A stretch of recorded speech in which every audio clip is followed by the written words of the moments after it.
ಚಂದು. ಹೇಗಿದ್ದೀರಾ ನನ್ನ ಎಲ್ಲ ಸ್ನೇಹಿತರು ಕೂಡ ತುಂಬ ಚೆನ್ನಾಗಿದ್ದೀರಾ ಅಂತ ಭಾವಿಸ್ತಾ ಇದ್ದೀನಿ. ಹಾಗೆ ಬನ್ನಿ ಇವತ್ತಿನ ಲಾಗ್ನ ಸ್ಟಾರ್ಟ್ ಮಾಡೋಣ.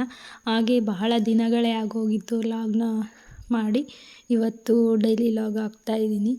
Welcome back to Chandishivu YouTube channel. ಹಾಗೆ ಇವಾಗ ಮಕ್ಕಳಿಗೂ ಕೂಡ ರಜೆ ಇದೆ, ಹಾಗಾಗಿ ಹೇಳೋದೆ ಸ್ವಲ್ಪ ಲೇಟೇನೆ. 6 ಗಂಟೆಗೆ ಎದ್ದು ಬಾಗಿಲಿಗೆಲ್ಲ ನೀರು ಹಾಕಿ ಸ್ವಲ್ಪ ವಾಕ್ ಮಾಡೋಣ ಅಂತ ಹೇಳಿ ವಾಕ್ ಮಾಡ್ತಾಯಿದ್ದೀನಿ. ವಾಕ್ ಮಾಡಿ ಹಾಗೆ ಎಕ್ಸಸೈಸ್ ಮಾಡಿ ಒಂದೆರಡು.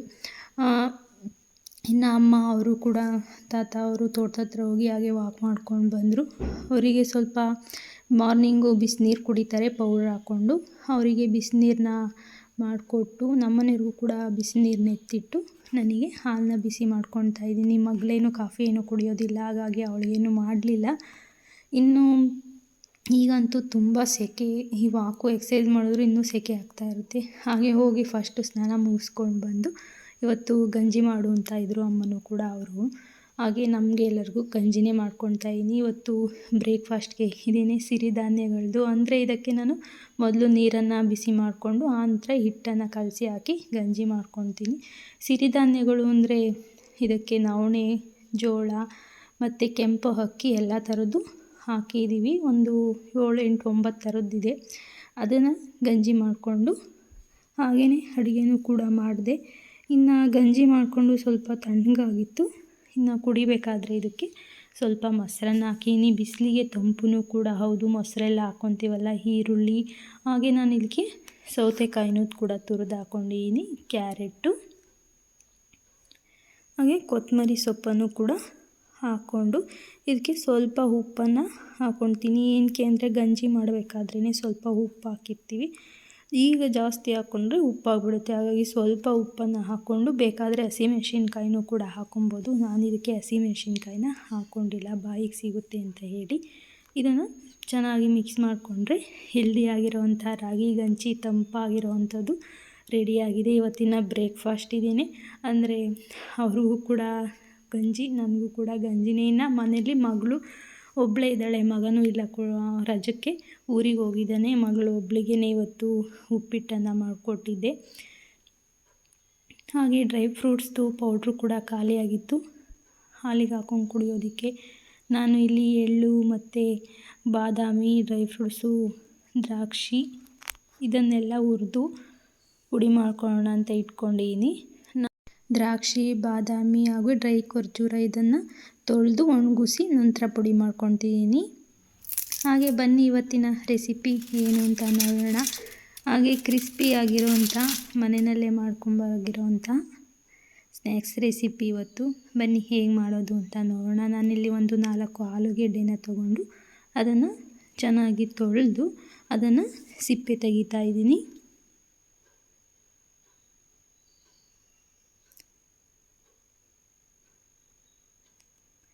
ನಾನಿಲ್ಲಿ ಎಲ್ಲ ಆಲೂಗೆಡ್ಡೆದನ್ನು ಸಿಪ್ಪೆ ತೆಗೆದು ನೀರಿನಲ್ಲಿ ಹಾಕ್ಕೊಂಡಿದ್ದೀನಿ. ಇದನ್ನು ನೀರಲ್ಲಿ ತೊಳೆದು ನಾನಿಲ್ಲಿ ಸಣ್ಣದಾಗಿ, ಅಂದರೆ ತೀರ ತೆಳುವಾಗಿನೂ ಬೇಡ, ಇದರಲ್ಲಿ ಆಲೂಗೆಡ್ಡೆ ಎಲ್ಲ ಕಟ್ ಮಾಡ್ಕೊತೀವಲ್ಲ ಚಿಪ್ಸ್ ಮಾಡೋದಕ್ಕೆ, ಅದರಲ್ಲಿ ಕಟ್ ಮಾಡ್ಕೊತಿಲ್ಲ. ಅದರಲ್ಲಿ ತೀರ ತೆಳುವು ಬಂದುಬಿಡುತ್ತೆ, ಉದ್ದವಾಗಿ ಕಟ್ ಮಾಡ್ಕೊಳೋದಕ್ಕಾಗಲ್ಲ. ಹಾಗಾಗಿ ನಾನು ಕೈಲೇ ಹಾಗೆ ಚಾಕುನಲ್ಲೇ ಕಟ್ ಮಾಡ್ಕೊತಾ ಇದ್ದೀನಿ. ಈ ಥರ ಕಟ್ ಮಾಡಿಕೊಂಡ್ರೆ ಉದ್ದುದ್ದವಾಗಿ ಕಟ್ ಮಾಡ್ಕೊಳ್ಬೋದು.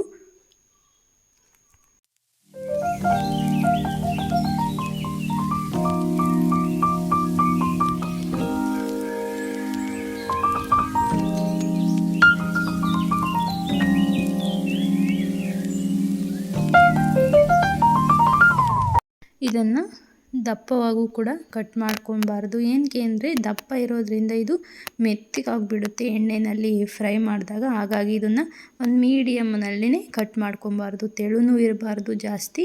ತೆಳು ಇದ್ದರೆ ಈ ಥರ ಕಟ್ ಮಾಡ್ಕೊಳೋದಕ್ಕೆ ಆಗೋದಿಲ್ಲ.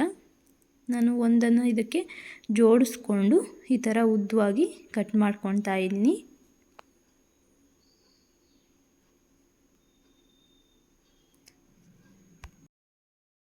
ಹೊಸದಾಗಿ ಹಾಗೆ ನನ್ನ ಯೂಟ್ಯೂಬ್ ಚಾನಲ್ನ ನೋಡೋವಂಥ ನನ್ನ ಎಲ್ಲ ಸ್ನೇಹಿತರುಗಳು ಕೂಡ ಪ್ಲೀಸ್ ಹಾಗೆ ಸಬ್ಸ್ಕ್ರೈಬ್ ಮಾಡ್ಕೊಂಡು ನೋಡಿ. ಹಾಗೆಯೇ ಲೈಕು ಮತ್ತು ಕಾಮೆಂಟ್ ಮಾಡೋದು ಮಾತ್ರ ಮರಿಬೇಡಿ.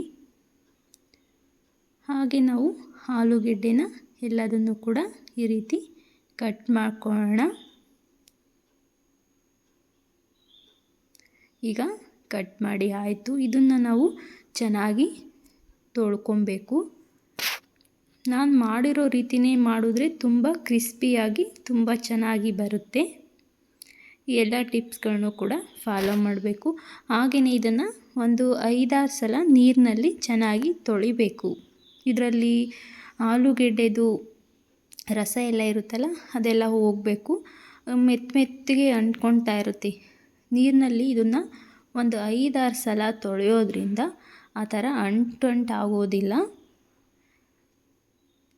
ನಾನಿಲ್ಲಿ ಒಂದು 5 ಸಲ ತೊಳೆದಿನ ಇದು 6ನೇ ಸಲ ಸ್ವಲ್ಪ ನೀರು ಹಾಕ್ಕೊಂಡು ತೊಳ್ಕೊಳ್ತಾ ಇದ್ದೀನಿ. ನೋಡಿ, ಅದ್ರದ್ದು ತೊಳೆದಾದ್ಮೇಲೆ ನಮಗೇ ಗೊತ್ತಾಗುತ್ತೆ ಮುಟ್ಟಿದಾಗ ಅದನ್ನು.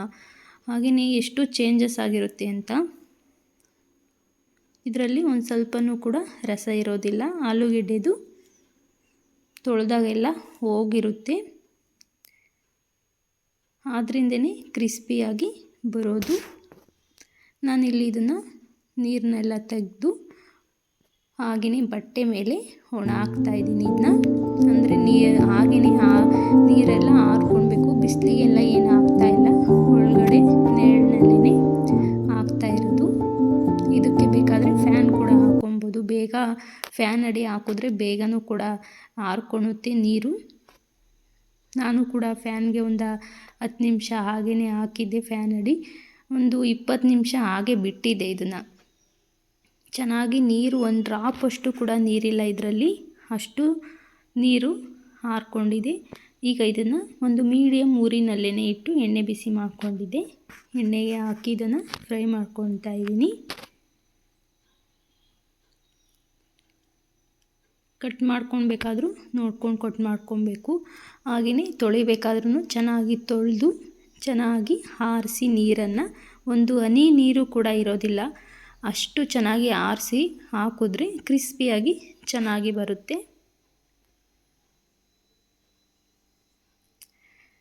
ಒಂದು ಮೀಡಿಯಮ್ ಉರಿನಲ್ಲೇ ಇಟ್ಕೊಂಡು ನಾನು ಇದನ್ನು ಫ್ರೈ ಮಾಡ್ಕೊತಾ ಇದ್ದೀನಿ. ನೋಡಿ, ಇವಾಗ ಕಲರು ಕೂಡ ಚೇಂಜ್ ಆಗಿದೆ, ಗೋಲ್ಡ್ ಕಲರ್ ಬರ್ತಾ ಇದೆ. ನಾನಿವಾಗ ಇದನ್ನು ತೆಗಿತೀನಿ. ಹಾಗೆ ನಾನು ಒಂದು 3 ಸಲ ಎಣ್ಣೆಯಲ್ಲಿ ಫ್ರೈ ಮಾಡಿಕೊಂಡೆ. ಇದೇ ಥರನೇ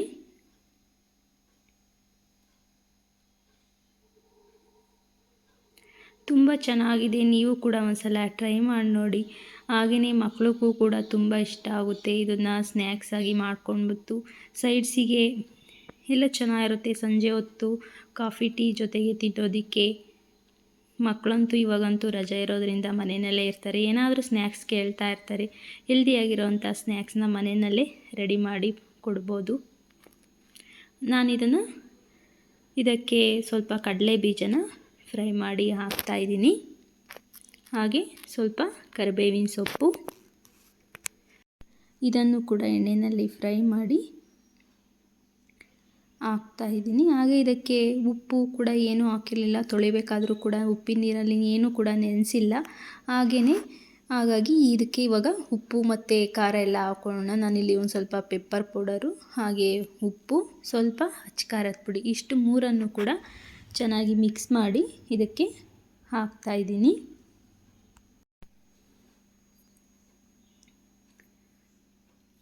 ತುಂಬ ಚೆನ್ನಾಗೂ ಕೂಡ ಇತ್ತು, ಹಾಗೆ ಟೇಸ್ಟಿಯಾಗೂ ಕೂಡ ಇದೆ.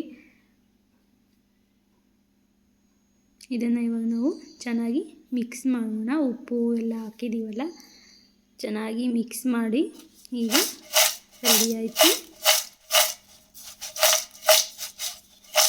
ತುಂಬ ಚೆನ್ನಾಗಿ ಕ್ರಿಸ್ಪಿಯಾಗಿ ಕೂಡ ಬಂದಿದೆ. ಇವಾಗ ರೆಡಿಯಾಗಿದೆ.